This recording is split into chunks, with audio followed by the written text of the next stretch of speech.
What's up, everyone? This is Mayan Gordon. We are coming to you live at 5. And today I'd actually like to share a little keynote I did for the IMCX conference on the creator journey and my creator journey. Before I play that video, I'd love to know, where in the world are you guys watching from? And what is one thing that you're grateful for today? Today, I'm grateful for amazing neighbors. Our amazing neighbors are not only protective of our community, but they're super kind. Every time we see each other, there starts a conversation, and we always ask how each other is doing. And our neighbors that live right across the street from us are letting us borrow their kayaks tomorrow. So I am super excited to go kayaking and grateful that I have the freedom and time to do that. All right, we are going to get right into it. I will be able to see your guys' comments, so feel free to still comment, and I can respond in the comment section as this keynote is playing. Do a little share screen here momentarily.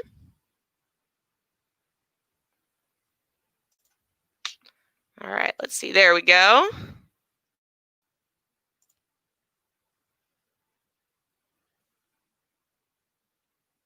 Give it a sec, and we will play here in just a moment. Hey, everyone. My name is Mayan Gordon. I'm here to talk to you guys today about the creator journey. I am an influencer on TikTok with more than 2 million followers at World of Glass.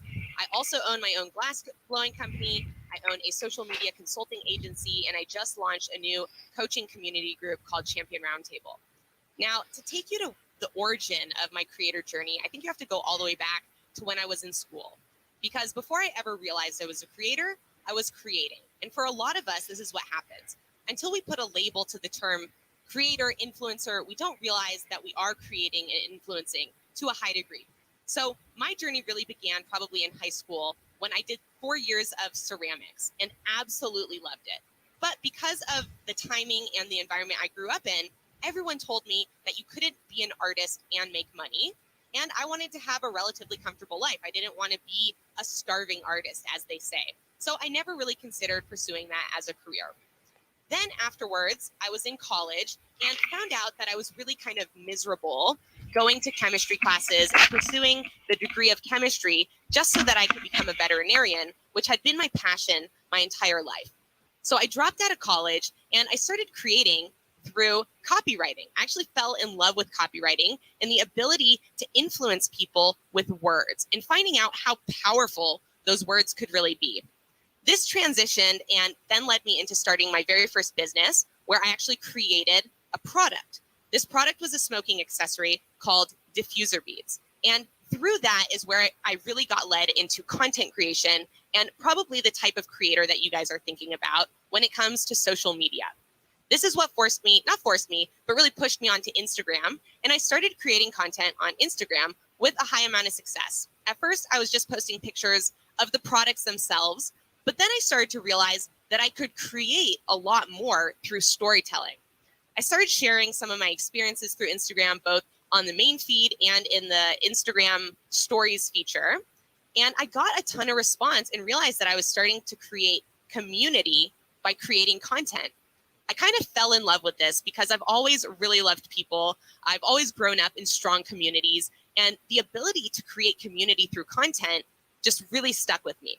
So I spent the next 5 to 8 years creating content mainly on Instagram. Again, with a very high amount of success that led to a lot of sales, led to a lot of customers, and led to quite a lot of community, to the point where actually we would go to Las Vegas several times a year for glassblowing trade shows.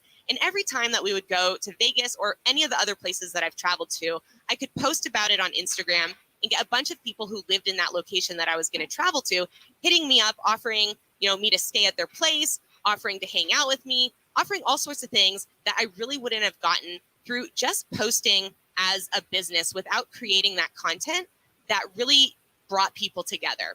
And so I fell in love with this aspect of being able to deliver more value than just my product or service was ever going to offer. I realized that I could deliver value through content creation and by being a creator. And in creating content, oftentimes you're creating a unique value that, again, stands alone from your product or your business. And this is where the success of my creator journey has really stemmed from. it stemmed from me understanding that as a creator, you can offer so much to the world through your personality, through your knowledge, and especially through your experiences. Just the fact of sharing your own experiences, for me, has been super impactful to not only my personal life and my happiness, but certainly to my business. And I know a lot of you guys watching this are business owners or very interested in growing your business. And I think an area that a lot of people are missing out on is being able to create value and content based on their experiences. You guys have all gone through really unique things in your life, and being able to share that with your community, with your followers, with your fans, and with your customers. We are going to pause it real quick because apparently the video is not playing, which is very interesting. You know, you try some new things out sometimes and it doesn't work 100% the way you like it to. That's okay. Nothing to stress over, you guys. This is a great example of sometimes what happens when you have this great idea. I had this great idea to play a video, but the video's not playing, just the sound is playing, which is quite interesting. Checking it out on my phone, and now my phone's frozen from it. So what I was trying to do is play this Windows Media Player video. I think what I'm going to do instead is I'm going to stop the screen share right now. If you liked what you heard and you're interested to watch this whole video, send me a message or comment on this post right now on the live streaming post, and I'll figure out a way to send you this video, you guys. But I don't want to have just a blank screen kind of going on right now. So I will kind of jump on and we can talk a little bit more. I'd love to know, what kind of journey have you guys been on so far in terms of content creation, in terms of any type of creation in general? And then do you even see yourself as a creator? You know, I didn't see myself as a creator until very recently. Even when I was on Instagram creating a lot of content, I didn't think of myself as a creator. I didn't think of myself as an influencer. I thought of myself as a business person. You know, I thought that I was a really great entrepreneur. I thought I was clever more than I was creative. And that really transitioned into me seeing that we're all creative. We're all creators because we're all creating. In fact, that's the nature of a human being. That's why the world looks so amazing with all these awesome buildings, all these cool things, products that we have in it. Those are all products of our own creation and our own desire to create.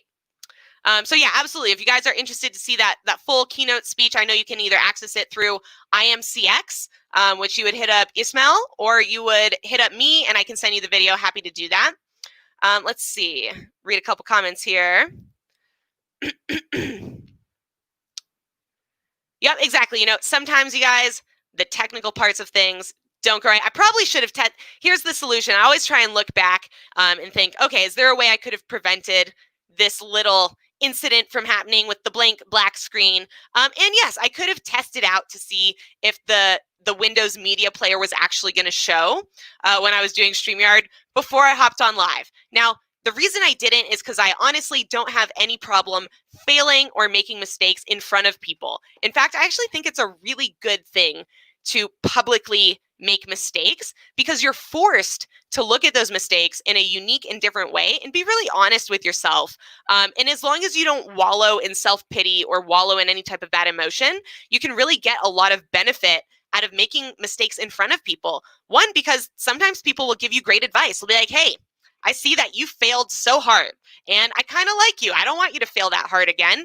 Here are some tips and advice. So like maybe some of you guys watching know a better way for me to share and play a video through StreamYard. Now, this is a video that's too long for me to upload into StreamYard. Does have capability to play videos directly through it, but I think it's either a 5-minute or a 10-minute maximum. And this video is, I think it's like 16 or 17 minutes. So the other way I can think of, that's a great way that I know 100% will work, is I use a platform for my champion roundtable group called Kartra. It's similar to Kajabi or Teachable or any of those other platforms. And it allows me to upload videos into its own video library. And then I can actually embed those videos directly into an email. Now, it doesn't play in the email. When you click on the video, it takes you then to a web page where the video is playing. But this is a great way. I'm sure you guys have seen videos sent in email form like this. And if you're interested, hit me up. I'll show you guys. You could even just email me. Maybe we're not connected and you don't know how to message me. Definitely shoot me an email. Here's my email address right there. And then I'd love to right now kind of take any questions from you guys. Do you have any questions about content creation, video creation, copywriting, anything you would deem creation? I would love to field some of those questions now. And of course, that can relate to TikTok, it can relate to Instagram, it can relate to LinkedIn, Facebook, anything you guys can think of. Let's get some questions rolling in.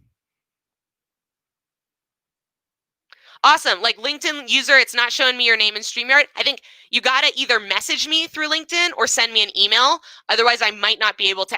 My phone's super weird. Like if you guys can see, it freezes up when I try and access comments on a live stream. I don't know what's going on. I probably need to upgrade my phone. I've had this one for like 3 years now. The screen's all cracked. I probably just need a new phone. But if you want to get in touch with me, definitely send me an email, or just message me through LinkedIn. If you're watching on Facebook, message me through Facebook. If you're watching on YouTube, find my LinkedIn or my Facebook, message me through there. You can also find me Monkey Boy Art. Oh, nope, that's my old. I changed my, oh my goodness, changed my social media handle on Instagram. It's actually Mayan Gordon Media or Monkey Boy Glass. I have 2 different accounts. How soon can I gain more followers on Instagram? Great question. How soon can you gain more followers on any platform is always going to be a product and a factor of how much time you're spending trying to get new followers. Now, what does that mean, trying to get new followers? So I think the best strategy for getting followers on Instagram is comment engagement. And commenting really actually valuable pieces of information or of comments on other people's posts. So I'm not talking about responding to comments that are on your post. I'm talking about going out to your target audience. So let's say you sell pet harnesses and you have a pet related business.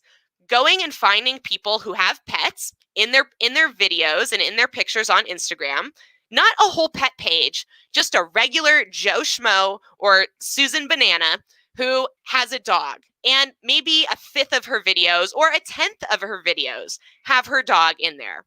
You want to leave comments on Susan's posts and not even specifically on the ones with the dog in them. Yes, you can do that. But that's almost going to seem more purposeful than if you go to one of her random videos and pictures where she's sitting on the couch eating ice cream and you comment something along the lines of, oh, that's a delicious flavor of ice cream. My favorite flavor is Rocky Road. That's going to make her really curious about, who are you? How did you find me? Let me check out your profile page. And that's a really great way, I think, to build authentic, really interested and connected followers from the beginning versus any other methods of like a follow for like just following other people in the hopes that they follow you. That level of interest is very small compared to when you share some personality of yours, some part of your personality through the comments. So that's what I mean by extra value added comment. I don't mean a supportive comment. I mean a comment where you get to share part of your personality or part of who you are. Excuse me. All right, any other questions? Any other questions related to Instagram? If you guys don't know, I have made the bulk of my money in my career through Instagram. I've done more than $1 million in sales, not profit. Make that very clear. I've not made anything close to $1 million in profit. Our glassblowing business had very high expenses in terms of materials. We spent a lot of money on labor and employees that ended up not being productive for us because I was trying to learn and I didn't have anyone to teach me. And that's part of why I started this new coaching group called the Champion Roundtable. Is if I'd have had a mentor or a community of people to ask advice for when I was doing well with my business, I would have known that me trying to hire employees was a very bad idea. 1, I didn't know how to be a good boss. 2, I didn't have any plans for infrastructure. 3, I hadn't done any financial budgeting or math around if that employee was a good idea or a good investment of my money compared to other things I could have done with the money. Same thing with moving into a bigger rental space.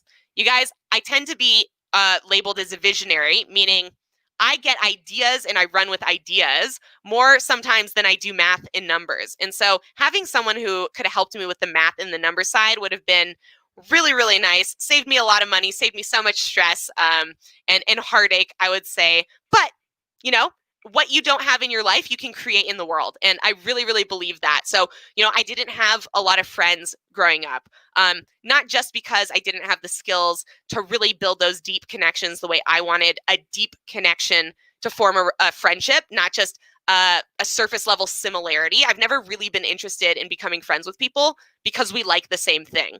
I'm really interested in becoming friends with people because we share the same values, because we connect on an energy or an emotional capacity. And I didn't have the skill set to really understand how to develop that at a young age. So one of the things I do now is really try and share more information to people who are in that situation. I hop on my TikTok lives in the morning and I'll ask people, I'm like, I always do that.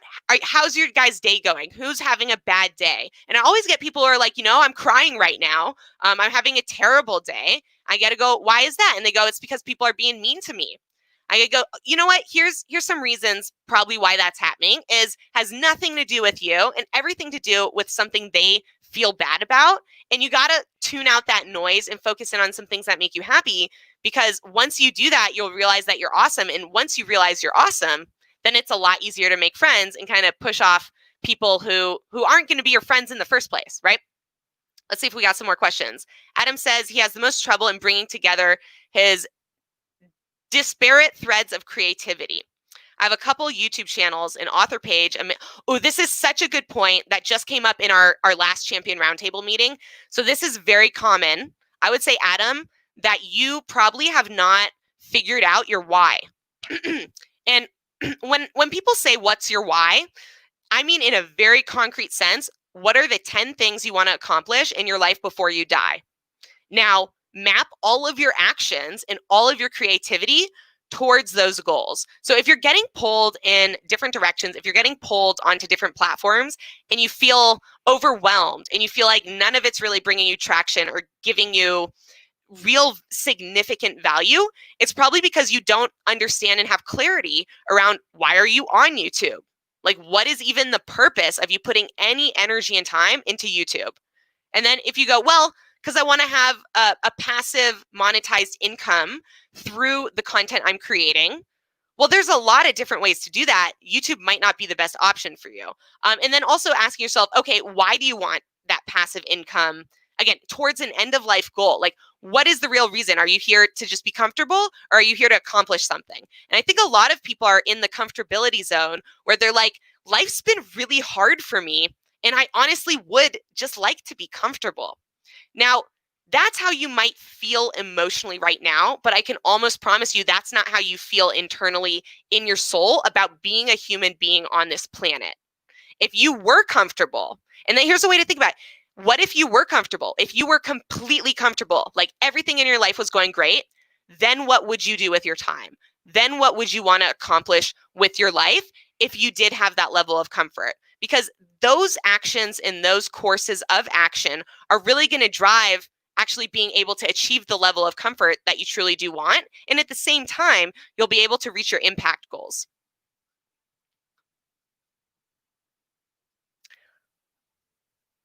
The last one, if you can help, how to get more subscribers on YouTube.